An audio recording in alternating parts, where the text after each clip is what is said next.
Hi, this is Elle, compulsive overeater from Florida, and like everybody here, I weigh and measure 3 meals a day off the gray sheet, turn it over to my sponsor, don't eat in between no matter what, and it continues to be the very most important thing I do in a day. And I'm absent by the grace of God and the support of this community worldwide, and my absent date is August 9th, 1992. And the name of this meeting is Why Not? And it always brings to mind for me, there's always a reason to eat. There's never a reason to eat, so you might as well not eat. That's what I always think of when I hear why not? Why not? The only answer for me to my compulsive overeating is to stay abstinent without exception, no matter what. What it was like. I hated myself every day. I hated myself because I was not able to keep that promise that I continually tried to keep, which was that I wasn't going to go back to that freezer, that I wasn't going to go back and get it one more time, just one more. I hated myself because I just had no control, that I didn't have any willpower. And, I didn't know that it had anything to do with anything other than that I was a bad person because I had no control over what I put in my mouth, that I couldn't stop. I had no willpower. And I thought that was the problem, that I was just a fat failure, basically. That's what I thought. And I had no idea that it was what I was putting in my mouth that triggered my disease. I didn't even understand the whole concept of disease. I had no idea that that was a concept. I just knew that I just couldn't do what other people could do. The concept of leaving food over on your plate was beyond comprehension. Somebody actually saying they didn't want dessert, I just didn't understand that. I never left anything on my plate, and a lot of times I would eat things that my sister would put on my plate from her plate. And if we don't eat no matter what now, all I did was eat no matter what. And I also didn't understand that I needed to have boundaries and parameters around my food. I didn't understand the fact that if I ate sugars and carbs, that I would want to eat more of anything and everything. It didn't necessarily have to be, sugar. It could be something else. But there was no stopping me. And I had to constantly have food around me, either in my pockets, in my bag, in my drawers at work, and, wherever there had to be that safety.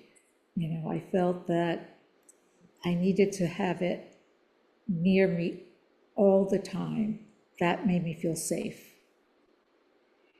And I think the food for many of us was the only coping mechanism we knew. I know for myself, I grew up in a very chaotic, loud household.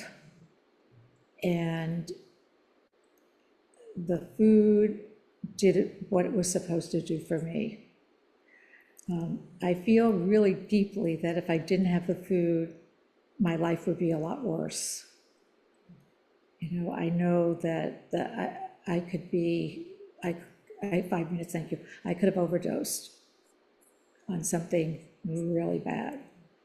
But the food was, saved me. It put something between me and others. It put that safety between me and others. I've heard it said that, sometimes when men are married and as the marriage goes on, they'll get this gut. And I had read somewhere that it's because they need something to protect them from being poked at. And, I felt very much like that was a shield from, all the things out there that were hurting me, that I was angry about, that were inappropriate, whatever it was, that was a safety net. And it worked till it didn't work anymore.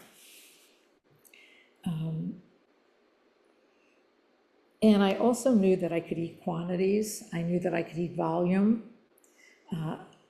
I'm so grateful today that I'm in this program because it affords me that opportunity. I'm not on a diet.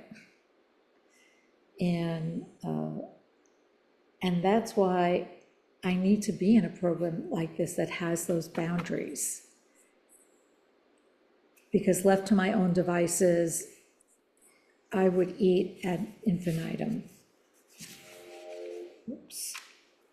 And it's funny because on a whole other level, oddly enough, I just felt like I was cursed. I had that victim mentality of poor me, why is it me? Why didn't this person get it? Why is my sister long and lean? Why was I short and dumpy?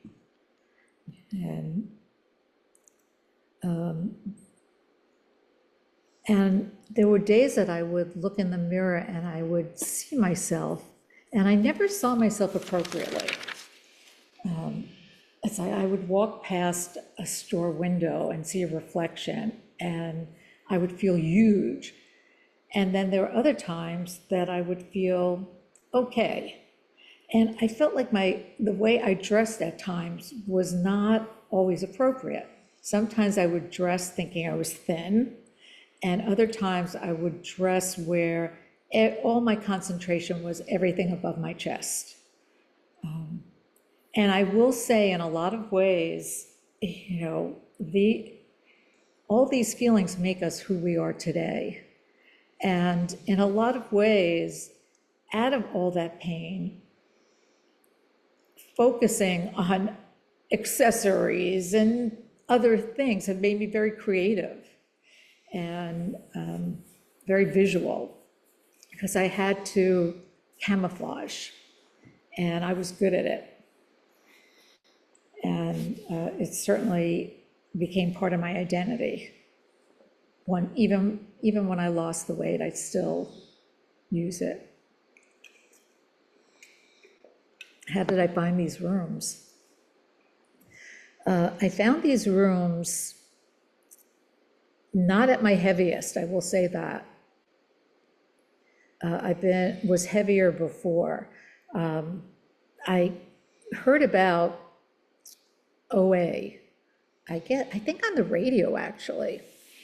And I had broken my ankle in a dance class. I was in the air leaping, and the next moment I was on my ankle. And one of the ways I did control my eating, or my weight rather, was through exercising. I was the person in the front row doing the high impact crazy aerobics. And I was there after work every day. And I was kind of insane. I also would do it high on cocaine. I'd go into the bathroom in between the aerobic part, getting ready for the floor part, and I'd use more just to get through. because I never was able to maintain a low weight. I was just able to maintain 5 minutes a higher weight. And somehow I got here by calling and definitely not going right away, because I had a refrigerator and freezer that was fully stocked with all my favorites. And there was no way that I was going Monday when I had a freezer that was full. But I eventually got there, and it was perfect for me, because it was like a holding tank, holding cell, because I really didn't want the solution. I wanted to be the victim. I wanted to be the poor me. I wanted to be but you don't understand. My life is so complicated. My life is so big.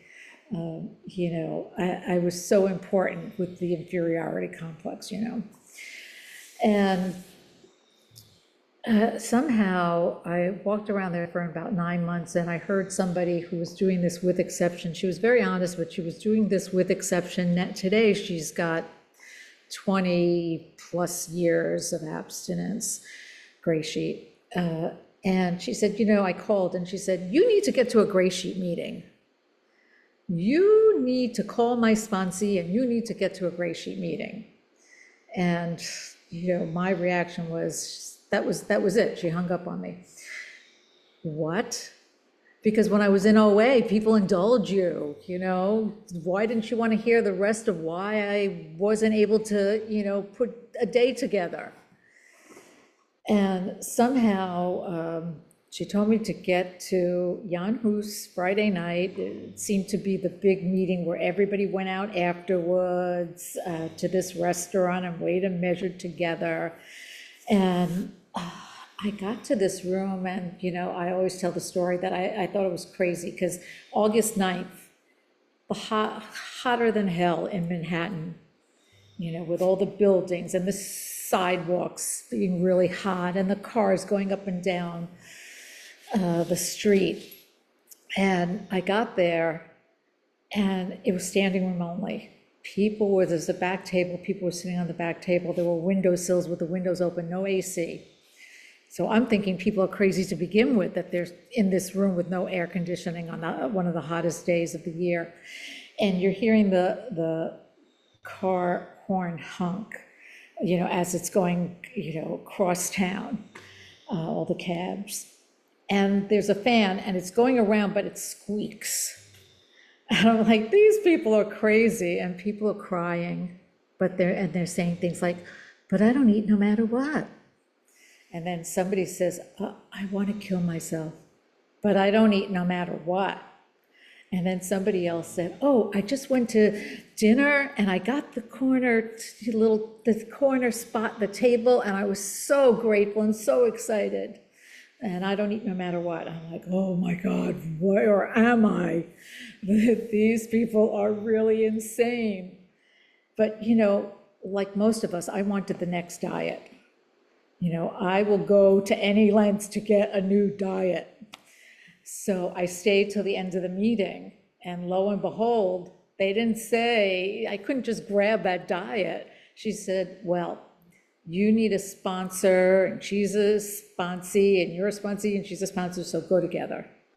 And, there was none of that interviewing. We didn't interview. And I don't know how I called that person at an ungodly hour, like 5:30 in the morning, because I'm a very important person. And I don't wake up early. I'm not a morning person. Give me the night. And I stayed abstinent ever since. And I have 1 minute? Oh, Jesus, how'd I do that? Okay, and I stayed abstinent ever since. And oddly enough, like most of us, we've all had no matter what. So I'm going to get it in, because that's, the important thing, that people need to know that this can be done no matter what's going on in your life. And most people here in the rooms know that my car was hit by a train in Florida the first year I got here. And my whole body was fractured. I couldn't get up with my hands because I have rod and screws in this arm with limited mobility. And I couldn't sit up because my pelvis ring was fractured in 2 places, so it couldn't go this way. And I, couldn't eat until my mother would come. And they wrote that in the notes. I mean, it's crazy what they will do in the hospital when you do what we do. But I stayed abstinent no matter what. I also stayed abstinent, and I don't say this, to be put on a pedestal. I say it because we do this, whether the light takes too long to change, whether our nail broke, whether somebody looked at us wrong. But I lost my mother and sister 3 months apart from one another. And if it wasn't for this community, I don't know what I would do, because I shared it on Zoom all the time, because Zoom was here. Thank God, because I come from sort of an outpost, and it's very spread out here. And then in January, I lost my dog Elvis, who's my best friend. And everybody here knows about that as well, because this is my intimate meeting. And I'm just so grateful that I made the choice, and we have the choice every day to not do this or to do this. It is a choice. It's up to us. It says that on the gray sheet. And thank God I don't do it alone, that I do it with something greater than myself, and that I do it with every one of you. And I always say, these 32 years are not mine, they're all of ours. And I don't eat no matter what, and I look forward to hearing everyone else.